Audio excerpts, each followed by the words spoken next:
Hey, I'm Jamie from Stonemaier Games, and today I'm going to unbox and talk about some of the differences between our version of Tokaido and the original Tokaido. Here is our version. You can see it has the Stonemaier Games logo on the box.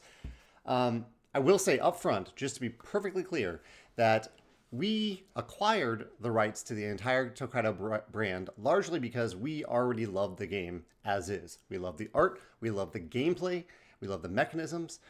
We wouldn't have acquired it if we thought that the game needed significant changes. So nothing about the gameplay changes. The gameplay of Tokaido is exactly the same. And if you don't know, the gameplay of Tokaido, the basic gameplay is that you have a track, and I'll talk about this more in a second, but you have a traveler on a track. Here's part of that board. It folds out. And on your turn, you can move your traveler. If you are the furthest traveler on the back, so that's always the active player, you can move your traveler as far forward as you want until you get to an inn. You have to stop at the inns along this path that you're traveling.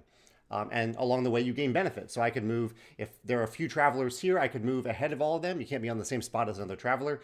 To gain a benefit, I could even go a little bit further if I wanted to gain a benefit that I really, really want. And then you all stop at the inns, you gain some benefits, and then you do it again over the course of the game. It's largely a set collection game with some fun choices along the way. So that gameplay stays exactly the same. Our approach to Tokaido was to make it as even more accessible. I would say as accessible as possible, but the game was already fairly accessible. We wanted to make it even more accessible.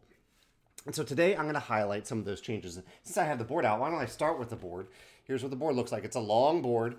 And the difference on the board, the key difference, is that the victory point track is bigger and it goes all the way around the board. On the original board, the track was kind of staggered back and forth at the top of the board, and we had the feedback that was kind of frustrating for players. And so we have just a clear kind of normal victory point track that goes from 0 all the way to 100. Good luck if you ever get 100 points in Tokaido. Not good luck. I'm incredibly impressed if you ever get 100 points in Tokaido. So that is the main difference. Really, I think the only difference on the board itself. Let's go to the rulebook. Yeah, the rulebook is next in here. So the rulebook in Tokaido, I thought was pretty good. But if you know Tokaido, I bet you learned it from someone else or maybe on Board Game Arena. The rulebook could have been better, in my opinion. And it had some outdated things. Like, for example, it referred to all players as men, as like he or him. We changed that to the gender neutral they, them. You may not care that much for that, but that's important to some people, and it's important to us that we use that level of inclusivity. Not everyone who plays a game or has a character in a game is a he or a him. And really, I went through the rulebook and I looked at every element of the rulebook and tried to make it clear. We also used our special paper for the rulebook, so it feels a little bit nicer. Otherwise, again, the rules are the same. I just kind of rewrote the rulebook so that it could be more clear to someone learning the game for the first time. In addition, our version of Tokaido includes a solo mode, an Automa Factory solo mode. So this is probably the most robust addition to this game. There's the solo mode rulebook here. There's a reference here for various characters in the game. And there are solo mode cards as well. Let's see where the Automa cards are. So yeah, so there's this packet of Automa cards. These are all included in the core game of Tokaido. However, if you already own Tokaido, we also have a separate solo mode that you can buy. It is the same solo mode in the game. It's just available for you if you already own Tokaido, just so you don't have to rebuy the entire game. You can just get the solo mode. And we also included in here, by request, this request came after we announced that we were making our own version of Tokaido. A lot of people said that they weren't happy with the panorama cards in the game.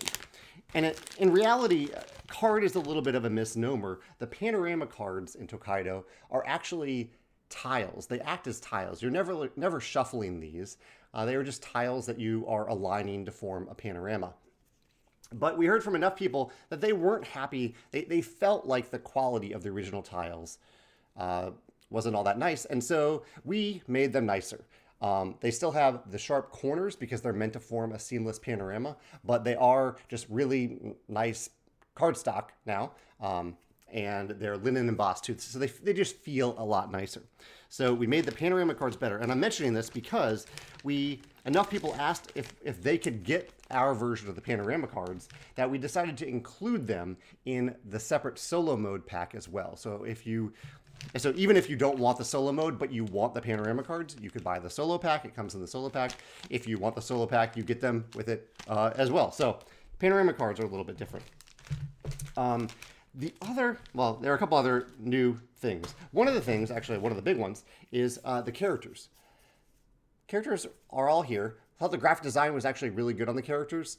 However, what I struggled with a little bit whenever I play Tokaido is remembering what these icons mean. Once I know what they mean, I get it. But I always have to look it up in the rulebook. And I feel like, it's 2025. We can showcase the abilities of these characters on the back of the tiles. We can just write down what they mean on the back rather than asking you to refer to the rulebook. So on all these characters, the abilities are on the back. And yes, it does make them a little bit harder to randomize, but really not that much harder. You can just not look at them as you're shuffling them and then hand them out around the table.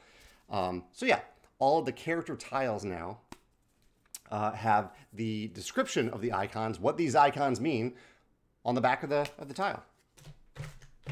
Similar to that, there are some cards in the game that had icons, more complex icons as well. So here are some of these people that you can meet along the way. And so we added, rather than just relying on the icons, we left the icons, but we also added text to explain what those icons meant. And yeah, that goes for some other bonus cards as well. So any cards that heavily relied on icons to explain a concept, we added text to those cards so that they could be more accessible, more easy to understand. A couple more things that we did. In fact, I think we're down to like the last two things. One, I believe that we made these tokens, the point tokens, bigger. You can see these point tokens. They were, as I recall, really, really tiny in the original version of Tokaido. We just made them bigger so they'd be easier to handle on the game board. Also, we added reference cards. So here's a reference card. Every player gets their own reference card that explains how each of the actions work. So even though there aren't that many, well, actually, I'll keep these up because these are the icons that you see on the board. These are the different places where you can have your meeple stop and you do something there. So rather than expect players to remember what these icons mean, we just put it in plain text on cards. So you can just refer to it on the cards themselves. So again, instead of referring to the rulebook, you can just look up what these icons, what these locations mean on your own personal reference card. So as you can see, nothing revolutionary here, just a lot of little things that I think add up to a better Tokaido experience. Because we love this game. We think this is a really special game, and we want as many people as possible to play it and play it repeatedly. And that's why we made these changes to make it friendlier and more accessible while keeping the same beautiful art, graphic design, and gameplay. So yeah, that is my unboxing / list of the differences, the changes that we made in the Stonemaier Games version of Tokaido. I'm so excited to see what you think of it when you get this to the table, or if you've already played Tokaido or already own it, if you get to play the solo mode and experience that. Let me know if you have any questions in the comments below. I'm happy to answer anything you want to know. I'm guessing that some questions might be about Tokaido Duo, which we are also making our version of, similar changes like this. Namiji will probably someday make, and then the expansions, which we're working on, probably combining the expansions into a single box and releasing them in that format, with a few of the promo cards as well that we're allowed to make. Yeah, let me know if you have any other thoughts or comments or suggestions or feedback in the comments below. Thanks.